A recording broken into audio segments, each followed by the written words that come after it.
Hello po, kumusta na po kayo? Welcome back po ulit sa Lutong Pinoy sa American. For today's video po, tayo po ay magluluto ng napakasarap na Vietnamese chicken pho.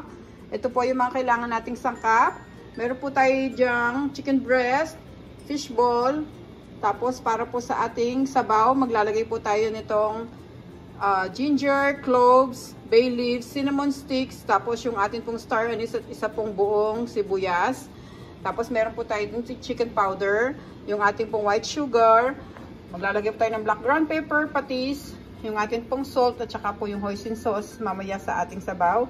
Pagkatapos po para sa ating garnish, meron po tayo ditong cilantro, green onions, isang jalapeno peppers para po sa anghang niya, at saka po yung ating sibuyas.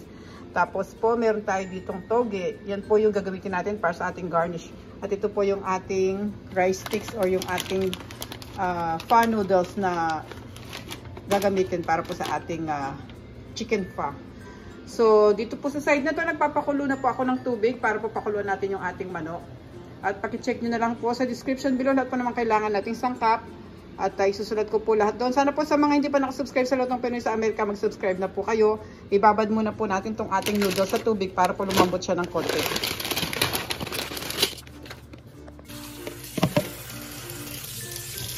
Lagyan po natin yan ng tubig. Babad muna po natin siya sa tubig bago po natin siya ilagay sa ating sabaw para lumambot muna siya.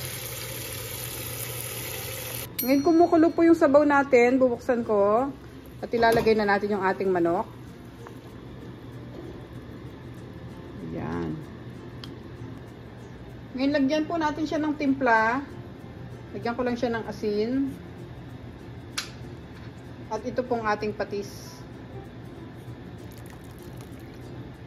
Ayan. Hayaan muna po natin siyang kumulo.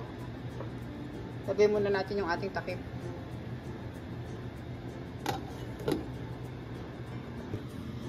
Nagpainit po ako ng kawali kasi ito toast po natin itong mga herbs na gagamitin natin at saka itong ating mga sibuyas.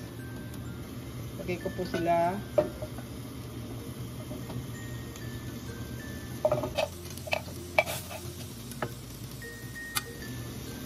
Hindi ko na isasama yung ating bay leaves kasi dry naman yung bay leaves natin. Kayaan lang natin mag-brown to.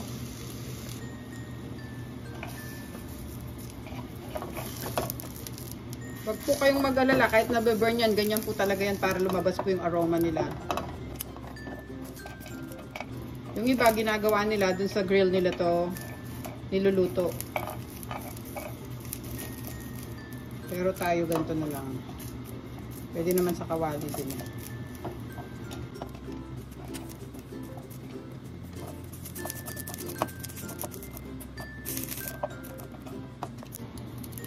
Ngayon yan, medyo na brown na natin. Pwede na natin silang tanggalin at lumabas na yung amoy nila.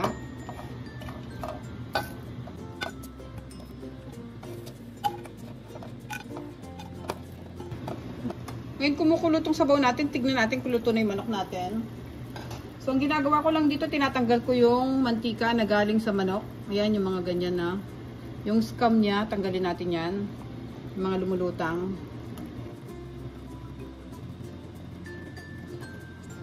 Para malinis yung sabaw natin. Yan. Tapos check natin yung manok.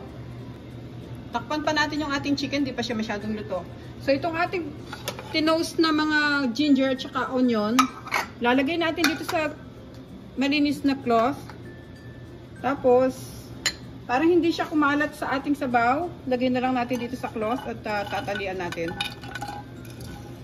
Para hindi maduming tingnan yung sabaw natin. Mabalot natin dyan.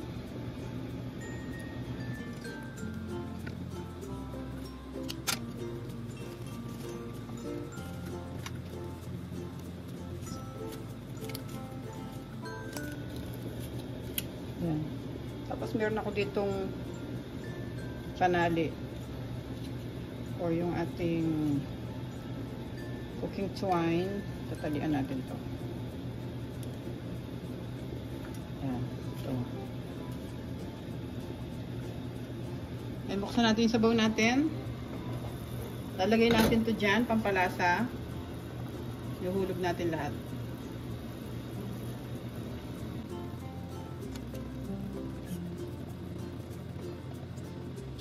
Tatakpan natin siya para hintayin natin maglasa sa sabaw yung ating mga tinoast na onion kanina. At saka yung ating mga star anise, cinnamon, yan, mga cloves. So, hintayin natin siyang maglasa sa ating sabaw. Ngayon, pwede na natin tingnan yung ating chicken kung luto na siya. Yan, palagay ko luto na to. Pwede na natin siyang tanggalin. Lalagay natin siyang pang topping sa ating sabaw mamaya.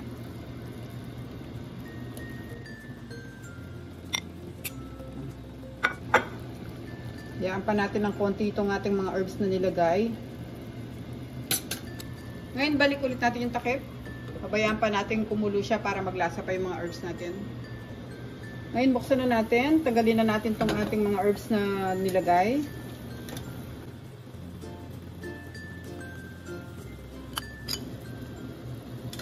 Linisin natin ng konti sabaw natin.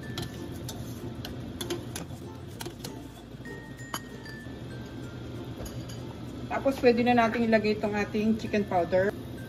Tapos yung ating white sugar. Lagyan natin ng black brown pepper.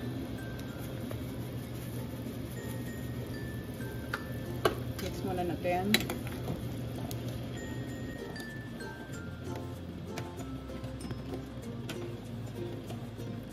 Tapos guys, ang gagawin natin susunod, itong ating noodles, i-blanch natin sa ating sabaw.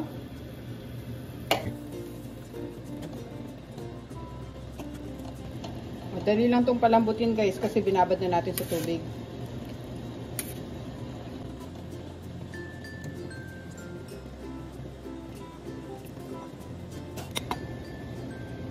Tapos yung natitira pa.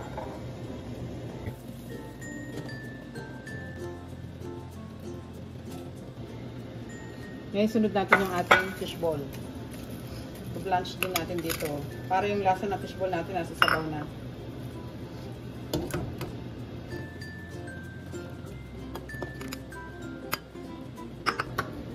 Ayun guys, ready na yung ating sabaw. Ready na rin yung ating mga ilalagay sa ating chicken fa. So, pwede na tayo mag-assemble. Okay, kukuha tayo nitong chicken. I-slice natin.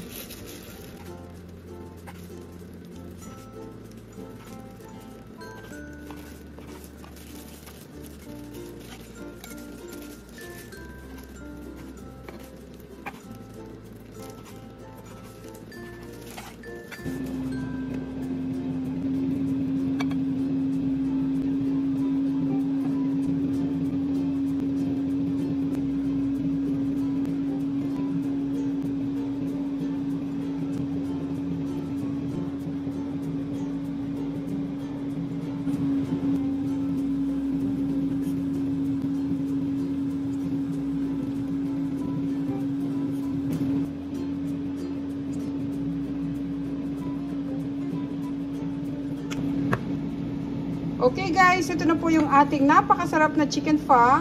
Sana po nagustuhan nyo po yung recipe natin today. Kung nagsasawa na po kayo sa mga noodles na kinakain nyo, pwede nyo po itong subukan. Napakadali lang po niyang gawin. At napakasarap po nito. Maraming salamat po ulit sa panonood. Sana po mag-like and subscribe kayo sa aming channel. Ito po rin sa Amerika. At huwag nyo po kalimutang i-check yung other videos namin. Thank you so much guys. Higop na po tayo ng mainit na sabaw. Thank you po. Ito po yung ating chicken fa.